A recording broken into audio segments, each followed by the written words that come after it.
Assalamualaikum dan salam sejahtera. Saya nak tunjukkan di sini macam mana kita nak menghasilkan satu kad raya dengan hanya menggunakan slide PowerPoint.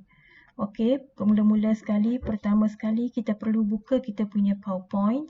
Kemudian kita nak insert kita punya background. Kita boleh pilih daripada mana-mana gambar yang kita suka. Mungkin kita nak ambil daripada kita punya PC sahaja, ataupun mungkin kita nak search daripada internet, terserah kepada awak semua.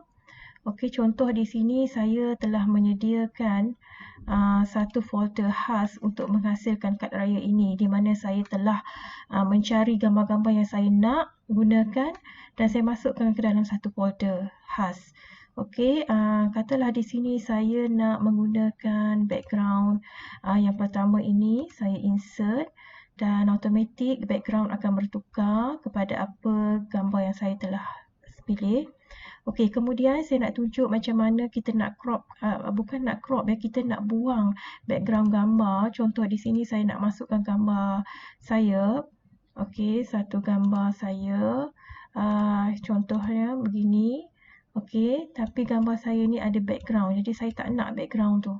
Okey, saya nak buang. Macam mana saya nak buang? Okey, saya klik pada picture dan saya pastikan picture format berada di atas, sudah aktif di atas, dan saya klik pada remove background. Automatik gambar kita akan nampak setelah dibuang backgroundnya, iaitu yang berwarna purple. Tetapi hasilnya tak berapa nak cantik, di mana dia telah membuang tudung saya.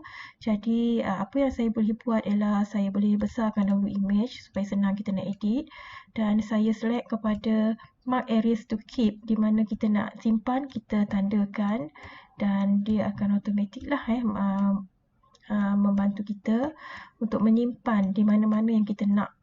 Okey, kita select lah di mana yang kita nak sehingga selesai.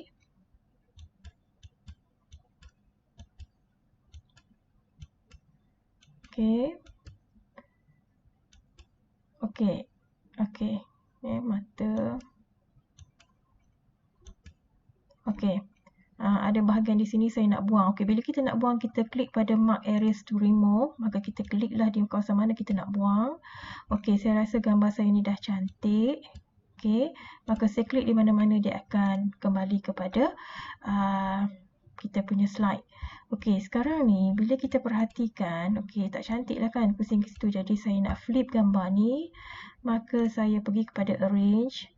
Okey, saya pergi kepada rotate dan saya flip horizontal. Okey, begini. Okey. Jadi gambar kita dah masuk dengan cantiknya pada kad raya kita. Okey, kemudian saya nak insert saya punya kita punya nama lah. Contoh saya nak masukkan ikhlas daripada Cikgu Rusmiza. Okey, dan saya nak edit sedikit supaya tulisan tu nampak macam klasik sikit lah. Sebab ni kad raya kan. Begitu. Okey. Saya rasa bolehlah tu sebagai contoh. Okey, ikhlas daripada Cikgu Rusmiza. Dan anda semua bolehlah nak add gambar lagi ke atau macam mana. Okey, contoh di sini saya nak add gambar ketupat lah. Saya nak tambah gambar ketupat. Okey, contoh ketupat ini.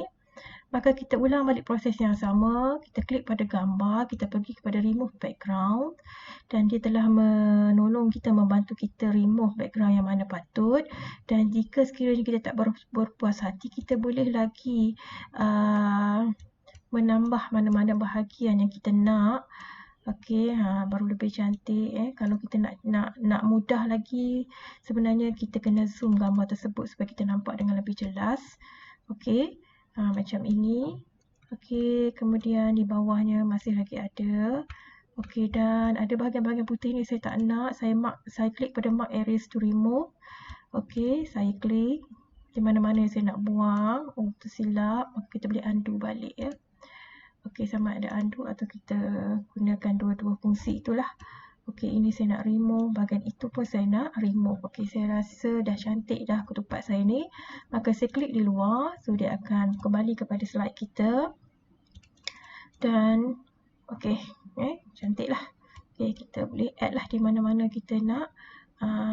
Letaklah ketupat kita ni. Contoh macam tu. Okey. Okey, kalau kita nak tambahkan lagi, kita boleh copy. Contoh ya, saya nak tambahkan lagi ketupat ni, maka saya klik copy dan saya Ctrl V paste. Okey, saya kecilkan sikit. Okey, saya kecilkan sikit. Yang ketupat saya yang kedua ni, saya tindih-tindihkan. Okey, mungkin saya nak dia bercantum. Macam tu. Okey, kan. Okey, so ni saya besarkan. Ataupun ditindihkan. Okey, terserah pada anda nak buat macam mana. Okey, kreativiti masing-masing lah. Okey, mungkin nampak ruang kosong di situ, jadi saya naikkan sedikit ke saya punya tulisan ikhlas daripada ni. Okey, sekarang dah siap. Sekarang masalahnya sekarang ialah dia masih lagi dalam bentuk slide PowerPoint. Jadi macam mana kita nak jadikan dia sebagai satu picture? Okey, caranya sangat senang. Kita klik pada file, kita save as dan kita pilih di mana kita nak simpan. Contohnya saya nak simpan di dalam folder yang sama. Saya akan tulis sebagai kad raya. Okey, dan paling penting step ini ya, save as type. So kita kena pilih, kita sekarang nak simpan sebagai gambar, maka kita kena pilih JPEG, JPEG file. Okey. So kita save, dia akan tanya kita sama ada kita nak save all slide ataupun just this one. Kita pun buat satu saja, so just this one, tak kisahlah mana-mana pun. Okey, maka kita punya kad raya dah siap. Okey, dah siap. Kita boleh tutup slide ini. Tak perlu save lah. Saya tak nak save. Dan saya nak buka saya punya kad raya yang telah siap tadi. Tada! Okey. So, selamat mencuba.